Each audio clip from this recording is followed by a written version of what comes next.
অষ্টমীকে।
সিনেমায় একসঙ্গে দেখা যায়নি আজও, তাতেও অষ্টমীর সকালে এক বঙ্গতনয়ার পুজোতে পা দিতে একটু আটকায়নি অন্যজনে। তাও আবার ঘনিষ্ঠ বন্ধুকে সঙ্গে নিয়ে রানী মুখোপাধ্যায়ের পুজোয় এলেন বিপাশা, সঙ্গে জন আব্রাহাম। কলকাতায় একসঙ্গে বসে আড্ডা মারতে না পারার আক্ষেপ পুষিয়ে নিলেন সাগর পাড়ে মায়ানগরীর পুজোয়।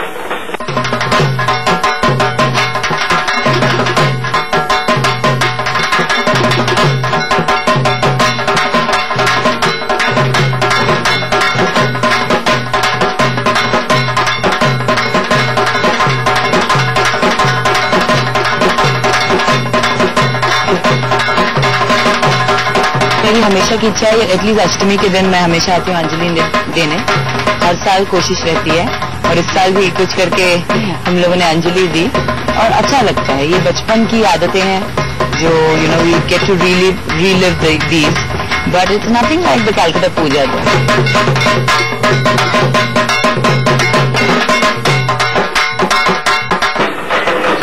আরব সাগরের তীরে মহাষ্টমী একেবারে জমজমাট। রানী মুখোপাধ্যায় 2 বছর পর মুম্বাইয়ে রয়েছেন এবং সেই কারণে কিন্তু একেবারেই তিনি দুর্গাপুজোর আনন্দে গা ভাসিয়ে দিয়েছেন। কখনো তাকে দেখা যাচ্ছে কচি কাচাদের ভোগ খাওয়াতে, কখনো আবার দেখা যাচ্ছে যে রীতিমতো একেবারে পুজোর আবহে চলে গেছেন তিনি এবং তাকে তার বাড়িতে আজকে দেখা গেছে কখনো কাজল এসেছেন, কখনো দেখা গেছে জন এসেছেন, বিপাশা বসু এসেছেন এবং এইভাবেই কিন্তু আজ মহাষ্টমীর দিন জমজমাট রানী মুখোপাধ্যায়ের বাড়ি পুজো।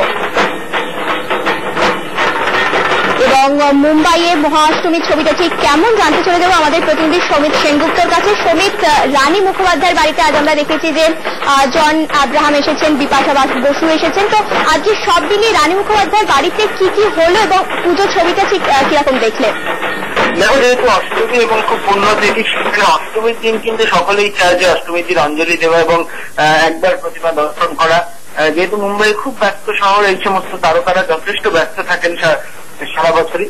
পুজোর দিন কিন্তু আজকে সকাল সকালে কিন্তু এখানে পৌঁছে গেছিলেন বিপাশা বসু এবং তার সঙ্গী জন আব্রাহামকে নিয়ে। যদিও জন আব্রাহামের আগে বেশ কয়েকবার দেখা গেছে বাংলাতে সেখানকার নতুন পল্লীর পুজো, এবছর কিন্তু প্রথম তিনি বিপাশা বসুর সঙ্গে রীতিমতো হাত ধরে এলেন রানী মুখোপাধ্যায়ের বাড়ির যে পুজো, মুখার্জি পরিবারের এই পুজোতে। সকাল সকালে কিন্তু বিপাশা বসুর সঙ্গে তিনি পৌঁছে গেছেন সেখানে। কিছুক্ষণ থাকার পর তারা বেরিয়ে যান। সকালে কাজ ছিল যিনি সম্পর্কে রানী মুখোপাধ্যায়ের দিদি অবশ্যই, এবং রানী সকালবেলা চিন্তা করে দুপুরের দিকে প্রায় 2টো নাগাদ কিন্তু আবার যখন রানী মুখোপাধ্যায় আসেন এবং তার অঞ্জলি দেন, তারপরে কিন্তু কাজল আবার আসে এবং এসে কিন্তু আজকে কাজল ভোগ বিতরণ করেছে, সঙ্গে তার মেয়েকে নিয়ে ছিলেন, তিনি ভোগ বিতরণ করেছেন, দীর্ঘক্ষণ সেখানে ছিলেন এবং রানী মুখোপাধ্যায় আজকে ভোগ বিতরণ করেন, গতকাল করেছিলেন, কিন্তু আজকেও গতকালের মতনই ভোগ খেয়েছেন এবং মৌসুমী মুখোপাধ্যায় ছিলেন। একেবারে বলা যেতে পারে রানী মুখোপাধ্যায়ের বাড়ি এই মুহূর্তে রীতিমতো চাঁদের হাট বসেছে রানী মুখোপাধ্যায়ের বাড়িতে, এটা বলা যেতেই পারে। ধন্যবাদ সমিত। আমরা কথা বললাম আমাদের প্রতিনিধি সমিত সেনগুপ্তর সঙ্গে এবং সমিত কিন্তু আমাদের সামনে তুলে ধরল রানী মুখোপাধ্যায়ের বাড়ির পুজোর ছবিটা।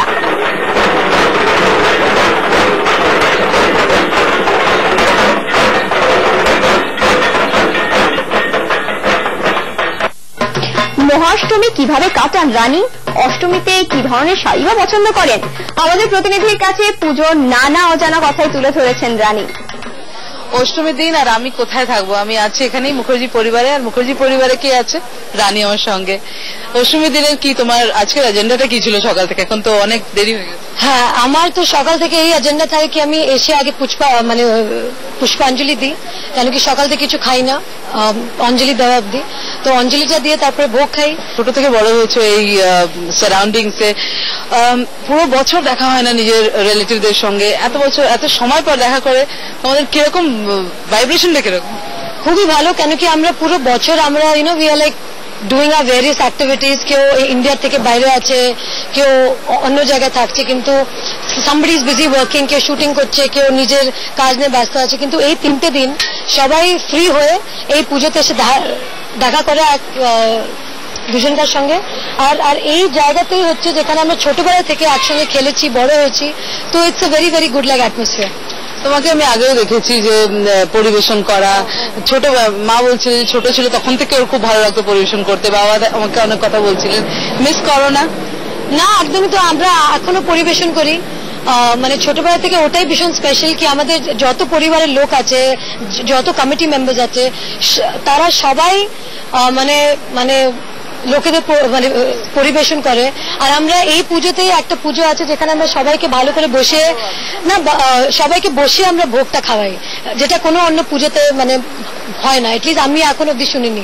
তো এটা ভীষণই স্পেশাল। আমরা চাই কি মানে যেমনি আমি ছোটবেলায় করেছি, এখন মায়েশাও করতে মানে লেগেছে। তো আই থিঙ্ক দ্য নেক্সট জেনারেশনও মানে করতে আরম্ভ করবে। তো it's a thing which is passed on from one generation to the other.